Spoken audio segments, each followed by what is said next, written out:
He mocked her accent. He mocked her mother. But when that little black girl opened her mouth and spoke perfect Chinese, the millionaire realized, kindness is a language far deeper than words. The rain had soaked the city streets, leaving a mirror-like reflection of the tall glass buildings that seemed to laugh at the poor. Outside the towering Winston Enterprises, a young black woman named Renee held her mother's trembling hand. Her mother, Angela, was dressed in her worn-out nurse uniform, her shoes faded, her eyes tired, but her heart still full of hope.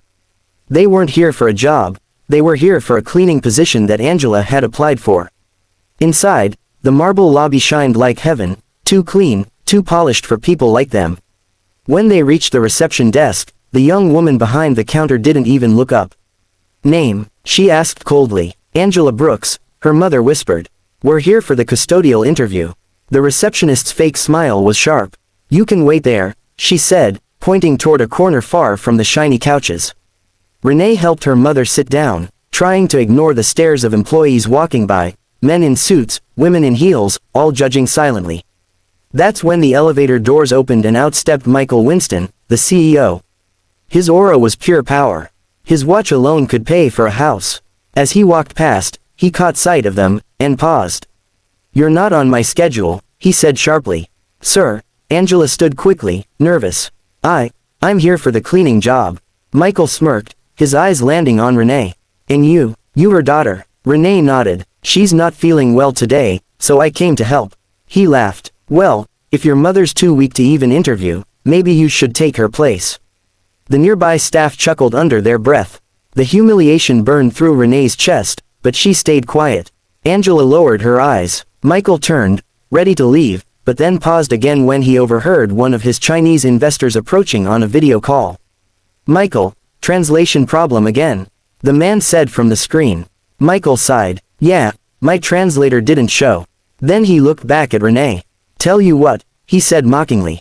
"If she translates this call, I'll give her mother my job."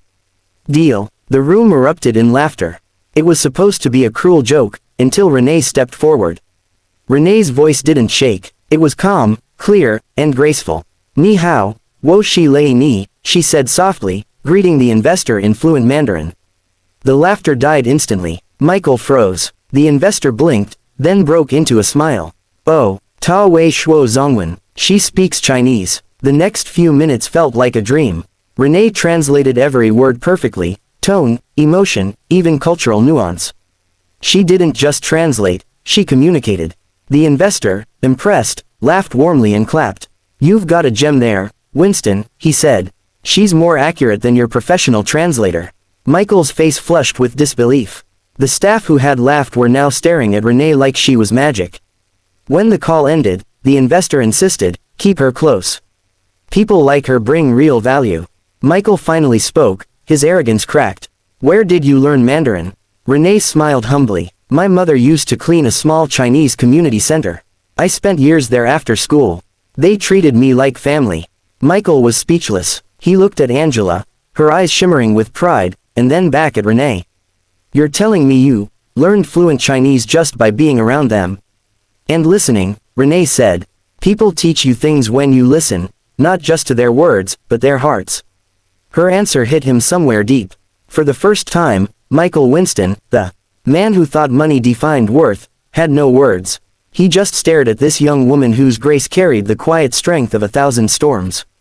The next morning, Michael couldn't stop thinking about her. He had seen hundreds of employees, ambitious, educated, perfectly groomed, but none with her calm presence. Something about her felt pure. He called Angela's number and invited them both to the office. When they arrived, the receptionist who once ignored them now stood and greeted them with an awkward smile. "Mr. Winston is waiting for you," she said politely. Inside his office, a room filled with luxury and silence, Michael offered them coffee. "Renee," he began, "you shocked my entire company yesterday. You could have walked away angry after how we treated you, but you didn't." Renee smiled softly. "My mother always says, kindness doesn't depend on how others treat you, it depends on who you choose to be." Michael leaned back, speechless. He had built an empire but never once thought about who he chose to be. "I don't deserve that kind of forgiveness," he admitted quietly. Angela placed a gentle hand on her daughter's shoulder. "Sir, we don't want anything. We just want to work with dignity." Michael stared at the mother and daughter, one humble, one strong, and felt something stir inside him. Then let me make it right, he said. Renee, I want to hire you as my translator. And Mrs. Brooks, he smiled kindly, your job is cleaner is secure. But not in this building, in my home. Angela's eyes widened. Your home, he nodded. Yes, because people like you remind me what real work and real grace look like. For the first time, the laughter that used to humiliate them turned into applause. Weeks turned into months. Renee's talent shone bright. She wasn't just translating languages, she was bridging hearts. Chinese clients began calling Michael's firm, the company that listens. Michael often watched Renee work, fascinated by how she treated everyone, from janitors to board members, with the same warmth. One day, he found her sitting quietly in the cafeteria, helping a new immigrant worker fill out English forms. Why are you helping her? Michael asked. Renee smiled. Because someone once helped me. That simple answer struck him again. Later that week, during a board meeting, one of the directors scoffed at Angela's presence when she came to bring her daughter lunch. The cleaner shouldn't be in the executive area, the man muttered. Michael slammed his pen down. That woman is the reason this company stands for something good, he said firmly. If you have a problem with kindness, you have no place here. The room fell silent. For the first time in years, Michael felt proud, not of his wealth, but of his values. That night, he went home and called his mother, whom he hadn't spoken to in years. Mom, he said softly, I met someone who reminded me of you, a woman who works hard and never complains. His mother cried, then don't lose her, son. People like that are angels in disguise.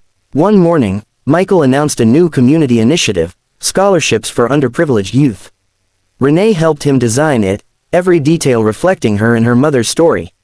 During the press conference, Michael spoke honestly. A few months ago, I laughed at someone who came here for a cleaning job. I thought I was rich. But then I met real richness, in humility, in kindness, in a mother's love. Reporters turned to see Renee and Angela standing behind him, proud yet humble. Today, Michael continued, I'm giving a full scholarship in Renee's name, to every child who believes kindness is strength. The room burst into applause. Later that day, Michael invited Angela and Renee to dinner at his home. The mansion felt warm for the first time. You once said if I translated, you'd give my mother your job, Renee teased. Michael laughed genuinely this time. I can't give her my title, he said, but I can give her something better, respect, opportunity, and a voice. Angela's eyes welled up. You already gave us more than that, she whispered. You gave us dignity. Year later, the Winston Foundation was thriving. Renee was now leading international relations, fluent in 5 languages, and mentoring young translators. Angela managed a network of women from low-income families, helping them find jobs with fair wages.